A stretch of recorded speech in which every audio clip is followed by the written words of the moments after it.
ketemu lagi di channel Tirsa Nanda. Kali ini kita akan membahas materi kelas 10, yaitu tentang gaya gravitasi part 3. Isinya nanti adalah energi potensial gravitasi, kemudian gerak satelit, dan hukum Kepler.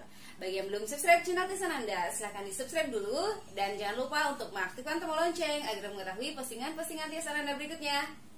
Oke, pada bagian ini kita akan membahas dulu tentang energi potensial dan potensial gravitasi. Energi potensial akan kita bahas juga nanti setelah materi ini. Jadi di next materi berikutnya akan ada materi usaha dan energi.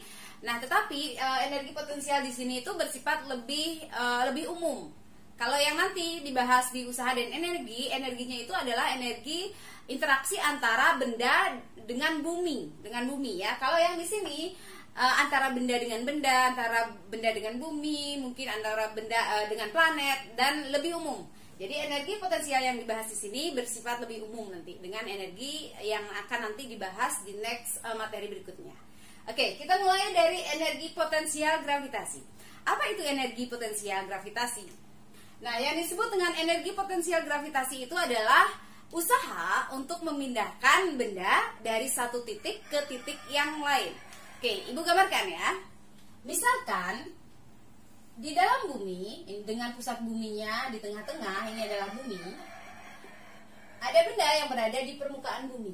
Kita mau memindahkan benda ini mungkin sampai di ketinggian ini. Untuk memindahkan benda ini, kita memerlukan energi. Benar nggak?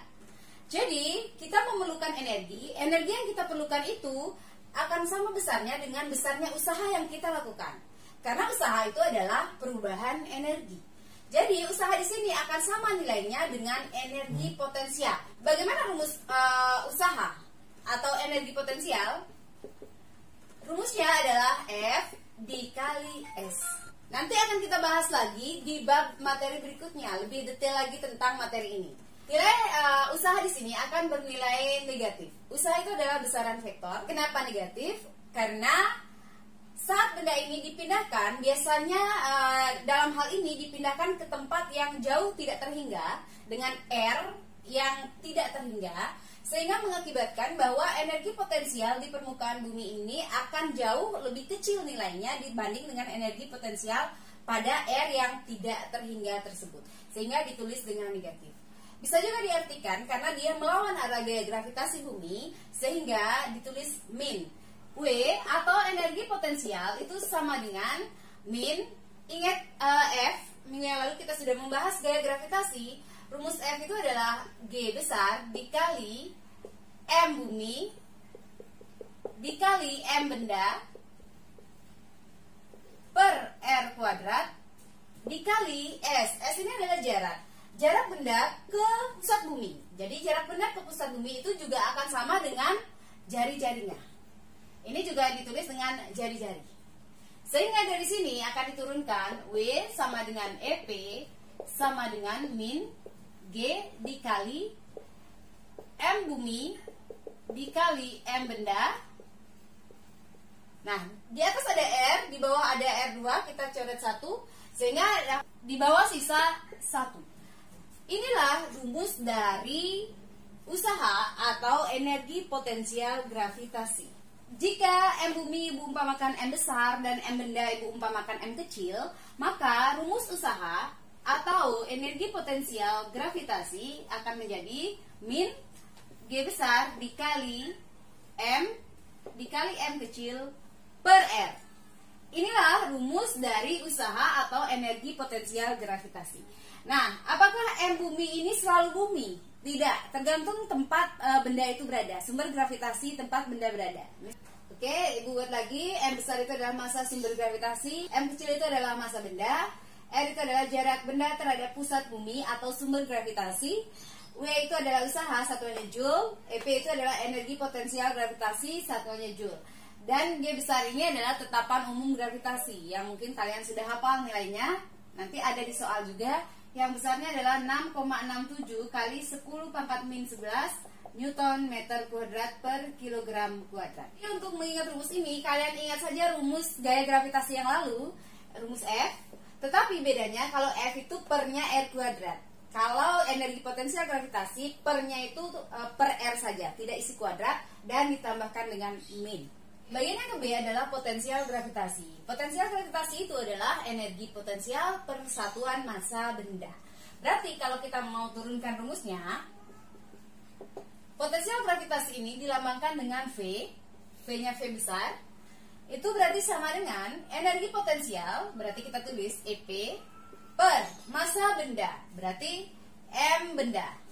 M benda tadi kita umpamakan dengan M kecil, sehingga V sama dengan, kita masukkan rumus energi potensial yang tadi kita turunkan, min G dikali M besar, M sumber gravitasi dikali M kecil, massa benda, per R, dibagi lagi dengan massa benda. Massa benda kita umpamakan dengan M. Nah, karena potensial gravitasi ini adalah besaran skalar, sehingga tanda min ini tidak usah ditulis. Massa benda per massa benda, maka massa benda ini bisa kita mudahkan. Sehingga dari sini akan lahirlah rumus potensial gravitasi, yaitu G dikali M besar per R. Dengan M itu adalah massa bumi atau massa sumber gravitasi, R itu adalah jarak benda terhadap sumber gravitasi, V itu adalah potensial gravitasi yang satuannya Joule per kilogram. Oke, kita akan melanjutkan pada bagian yang kecil, yaitu gerak satelit. Satelit itu adalah benda langit yang mengitari planet dengan ukuran yang lebih kecil dari planet tersebut. Satelit itu ada dua jenis, ada satelit alamiah, ada satelit buatan. Satelit alamiah itu adalah bulan. Bulan adalah salah satu dari satelit alamiah bumi. Satelit buatan itu adalah mungkin dari zaman dulu kita mendengar ada satelit Palapa dan sebagainya. Misalkan bumi, kemudian bulan adalah satelit bumi yang berputar mengitari bumi dengan ukuran yang lebih kecil dari ukuran bumi. Jadi bulan ini akan berputar mengitari bumi dengan lintasan melingkar seperti ini, dengan orbit melingkar. Antara bumi dengan bulan, kita misalkan bulan atau satelit yang lain, pasti akan terjadi gaya tarik menarik, akan melakukan gaya gravitasi. Oke, bulan akan ditarik oleh bumi sebesar F. Karena lintasan bulan ini merupakan lintasan melingkar, maka F ini gaya gravitasinya di sini akan sama nilainya dengan gaya sentripetal. Masih ingat dengan gaya sentripetal?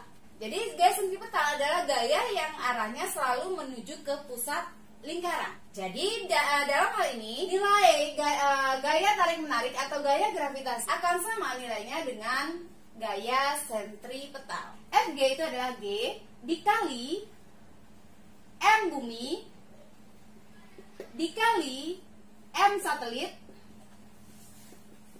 dibagi R kuadrat sama dengan gaya sentripetal, itu rumusnya adalah M dikali A.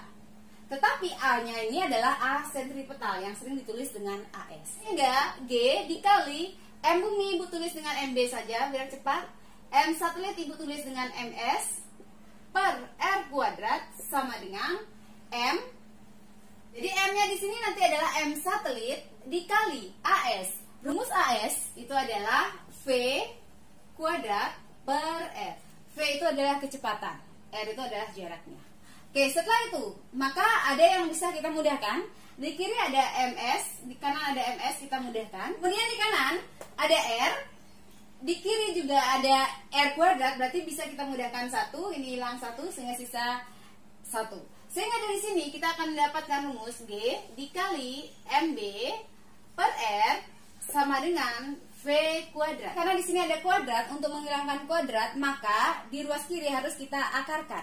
Sehingga dari sini kita akan mendapatkan rumus V sama dengan akar G dikali MB per R. Dengan MB, ingat MB itu tadi ibu umpamakan adalah massa bumi, kilogram. Kalian masih ingat dengan rumus percepatan gravitasi yang lalu? G sama dengan G besar dikali massa bumi atau massa sumber gravitasi yang lain per R kuadrat. Coba kita turunkan dulu dari sini. Berarti rumus M bumi atau MB itu dia akan menjadi G kecil dikali R kuadrat per G besar. Dengan mengetahui rumus MB, kita coba ganti rumus MB di sini dengan rumus yang tadi kita turunkan. V sama dengan, kita masukkan dulu ke rumus awal, akar G dikali MB per R. V sama dengan akar G dikali, kita ganti MB-nya ini dengan rumus yang barusan kita dapatkan. G kecil dikali R kuadrat per G besar, per lagi dengan R. Oke, dari sini, ini bisa kita mudahkan. R kuadrat per R, ini hilang satu, ini hilang. Sehingga dari sini kita akan mendapatkan rumus yang kedua dari V, yaitu V sama dengan akar, jadi sisanya adalah G dikali R. G dikali R. Inilah rumus kecepatan satelit mengitari orbitnya yang kedua. Dengan V itu adalah kecepatan linear satelit pada orbitnya, satunya adalah meter per sekon. Kalau R ini sudah tahu jarak dari benda terhadap sumber gravitasi. Kemudian G kecil ini sudah tahu medan gravitasi atau percepatan gravitasi, meter per sekon kuadrat. Oke, kita lanjutkan sekarang pada bagian yang kedua, yaitu hukum Kepler. Hukum Kepler dari namanya ditemukan oleh ahli yang bernama Johannes Kepler. Kepler ini adalah salah satu dari 3 ilmuwan sebelum Newton yang merombak pandangan lama yang menganggap bahwa yang menjadi pusat tata surya itu adalah bumi. Jadi pandangan kuno itu menyebutkan bahwa bumi adalah pusat tata surya yang sering nanti dikenal dengan istilah geosentris. Jadi Kepler bersama 3 ilmuwan lain sebelum Newton merombak pandangan geosentris ini yang menganggap bahwa bumi adalah pusat tata surya. Jadi geosentris itu adalah geo itu adalah bumi, sentris itu adalah pusat, berpusat pada bumi. Kemudian dia melakukan penelitian sehingga menghasilkanlah dia hukum Kepler. Dari intinya Kepler ini menemukan bahwa yang menjadi pusat tata surya itu adalah matahari, kemudian dikenal dengan istilah nanti heliosentris. Dan hukum Kepler ini intinya adalah tentang orbit dari satelit-satelit tersebut mengitari matahari. Ingat, Ibu tulis saja, heliosentris itu adalah berpusat pada matahari, sedangkan geosentris itu adalah berpusat pada bumi. Hukum Kepler ada 3. Yang pertama adalah hukum 1 Kepler yang berbunyi semua planet bergerak pada lintasan elips mengitari matahari dengan matahari berada di salah satu fokusnya. Kemudian hukum 2 Kepler berbunyi suatu garis hayal yang menghubungkan matahari dengan planet menyapu luas juring yang sama dan dalam selang waktu yang sama. Kalau digambarkan, maka bisa digambarkan seperti ini. Jadi sebenarnya planet mengitari matahari itu tidak dengan lintasan yang lingkaran seperti yang kita bayangkan biasanya, tetapi sebenarnya adalah dengan lintasan elips. Elips itu tidak sama dengan lingkaran, tetapi secara kasar boleh elips itu disamakan akhirnya dengan lingkaran. Jadi karena lintasannya berupa elips yang ujung-ujungnya pipih seperti ini, jadi tidak bulat sempurna seperti lingkaran. Jadi kalau lingkaran itu bulatnya full sempurna, kalau di sini pipih seperti ini di ujung-ujungnya. Jadi karena dia pipih di ujung-ujungnya, maka ada tempat yang nanti sangat dekat lokasinya dengan matahari dan ada tempat yang sangat jauh lokasinya dengan matahari. Jadi tempat yang sangat terdekat, tempat terdekat dengan matahari itu sering dikenal dengan istilah perihelium. Dan tempat yang terjauh dari matahari, berarti mungkin ada di tempat ini, itu dikenal dengan istilah aphelium. Jadi perihelium ingat titik terdekat dari matahari, sedangkan aphelium adalah titik terjauh dari matahari. Nah, saat kita berada di titik terjauh dengan matahari, maka pada siang hari pun kadang-kadang kita akan merasa tetap dingin suhunya. Kenapa? Karena mataharinya jauh sekali dari bumi. Tapi saat kita berada pada titik terdekatnya, pada perihelium, maka kita akan merasakan matahari itu begitu sangat panas. Itu karena apa? Karena bentuk lintasan dari satelit atau bumi itu mengitari matahari bukan berbentuk lingkaran, melainkan dia berbentuk elips. Yang ketiga, hukum 3 Kepler bunyinya adalah kuadrat periode orbit suatu planet sebanding dengan pangkat 3 jarak rata-ratanya dari matahari. Kalau Ibu tuliskan rumusnya akan menjadi Kuadrat periode, periode itu dilambangkan dengan T besar. Berarti kuadrat periode, berarti T kuadrat, katanya sebanding dengan, berarti sama dengan pangkat 3 jarak rata-ratanya dari matahari. Jarak itu dilambangkan dengan R, jadi boleh R besar, R kecil. Pangkat 3 jarak rata-ratanya, berarti pangkat 3. Sehingga kalau ini kita jadikan satu ruas, akan menjadi T kuadrat per R pangkat 3 sama dengan konstan. Atau kalau diuraikan lagi akan menjadi T1 kuadrat per R1 pangkat 3 sama dengan T2 kuadrat per R2 pangkat 3 dan seterusnya. Dengan T besar itu adalah periode, skor, R itu adalah jarak rata-rata planet ke matahari, satuannya adalah meter. Soal nomor 1, tentukan energi potensial gravitasi sebuah benda bermassa 2 kg pada permukaan bulan jika energi potensial 0 diambil pada jarak tidak hingga. Diketahui massa bulan 7,7 kali 10 pangkat 22 kg dan jari-jari bulan 1,7 kali 10 pangkat 6 meter. Oke, langsung diketahui massa benda.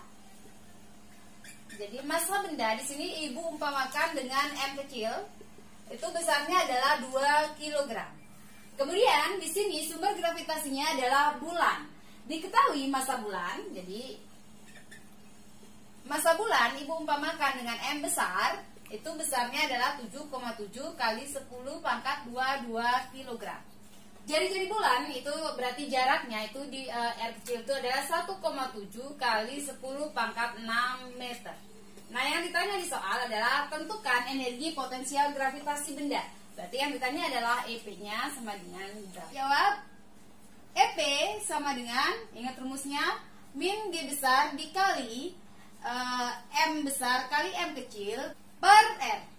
Oke, di soal tidak dicantumkan nilai G. Ibu harapkan kalian menghafal nilai G. Besarnya G itu adalah 6,67 kali 10 pangkat min 11 dikali M besar. M besar tadi adalah massa bulan, 7,7 kali 10 pangkat 22 dikali M kecil itu adalah massa benda 2 kilo per R. Jaraknya itu adalah 1,7 kali 10 pangkat 6 sama dengan min 6,67 kali 7,7 kali 2 itu adalah 102,718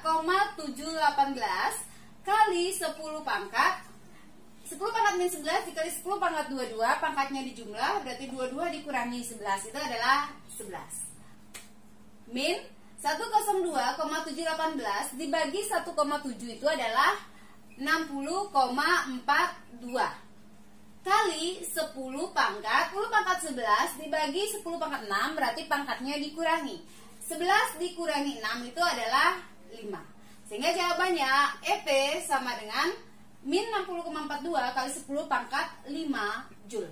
Soal nomor 2, sebuah satelit mengorbit setinggi 3.600.000 meter di atas permukaan bumi.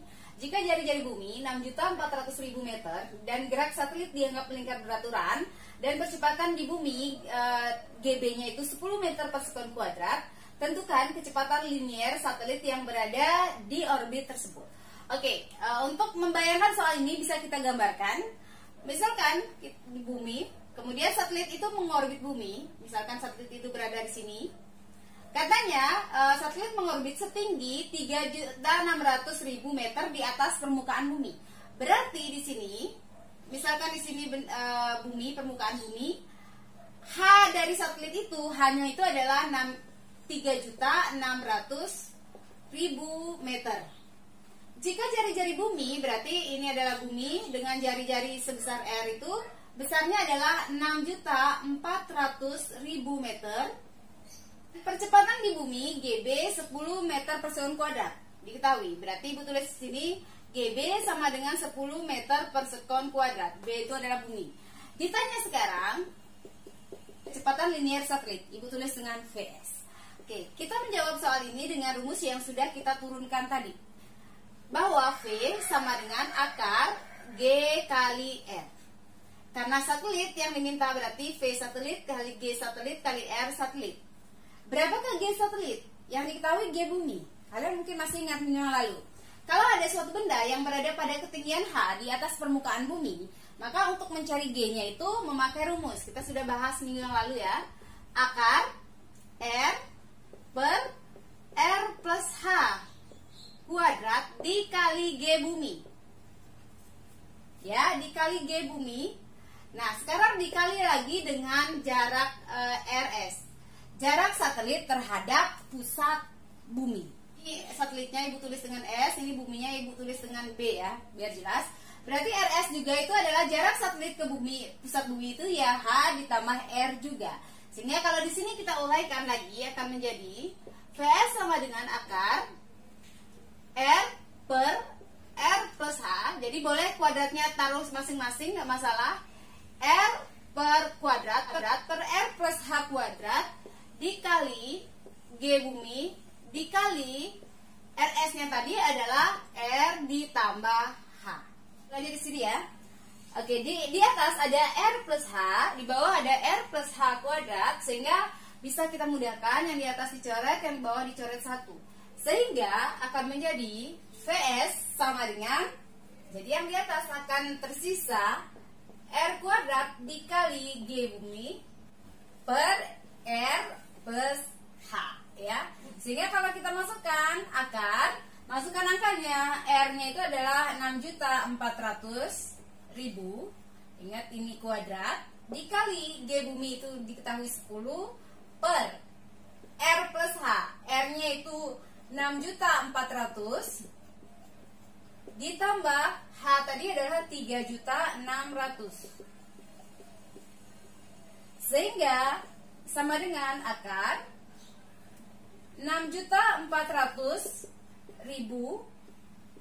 kuadrat dikali 10 dibagi 6.400.000 ditambah 3.600.000 itu adalah 10 juta. Oke? Sama dengan akar. Untuk lebih mempermudah menghitung, ini bisa kita mudahkan dulu. Sehingga akan tersisa, di atas akan tersisa 6.400.000 kuadrat dibagi yang di bawah tersisanya adalah 1 juta. Sama dengan akar 6.400.000 kuadrat. Kuadrat kalau di akar maka kuadratnya akan hilang. Sehingga akar 6.400.000 itu adalah 6.400.000 dibagi akar 1 juta. 1 juta kalau di akar itu 1.000. Sehingga jadinya adalah 6.400.000 dibagi 1.000. Ini dimudahkan lagi. Sehingga hasilnya mendapatkan nilai VS sama dengan 6.400 meter per sekon. Contoh soal nomor 3, dua satelit beredar mengitari bumi dengan lintasan berbentuk elips. Jika perbandingan jarak dua satelit dari pusat bumi adalah 1:4, Ibu langsung buat diketahui.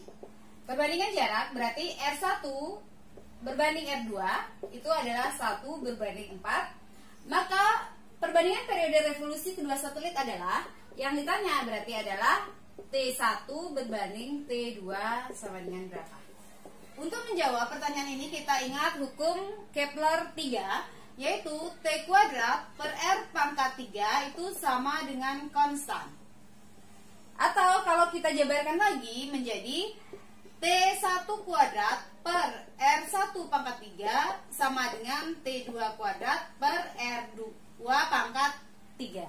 Sehingga kita masukkan, yang kita adalah perbandingan R1 berbanding R2, 1 berbanding 4. Oke.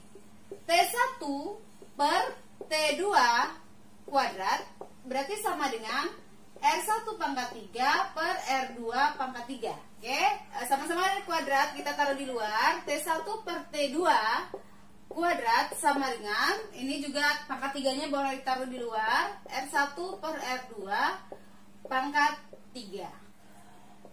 T1 per T2 kuadrat sama dengan R1 berbanding R2-nya itu adalah 1 berbanding 4, berarti 1 per 4 pangkat 3. T1 per T2 kuadrat sama dengan 1 pangkat 3 adalah 1, 4 pangkat 3 adalah 6, 4. Oke, karena kita mau mencari perbandingan T1 berbanding T2, berarti kita harus menghilangkan kuadrat. Cara menghilangkan kuadrat, maka yang di kanan harus kita akarkan. T1 per T2 berarti sama dengan akar 1 per 64. Berarti T1 per T2 sama dengan akar 1 adalah 1, akar 64 itu adalah 8. Sehingga bisa ditulis berarti T1 berbanding T2 sama dengan 1 berbanding 8. Demikianlah materi kita hari ini, gaya gravitasi part 3. Semoga bermanfaat, dan kalau dirasa bermanfaat silahkan di like dan di share. Dan jangan lupa bagi yang belum subscribe, di subscribe dulu channel Tia Sananda dan aktifkan tombol lonceng agar mengetahui postingan-postingan Tia Sananda berikutnya. Dadah.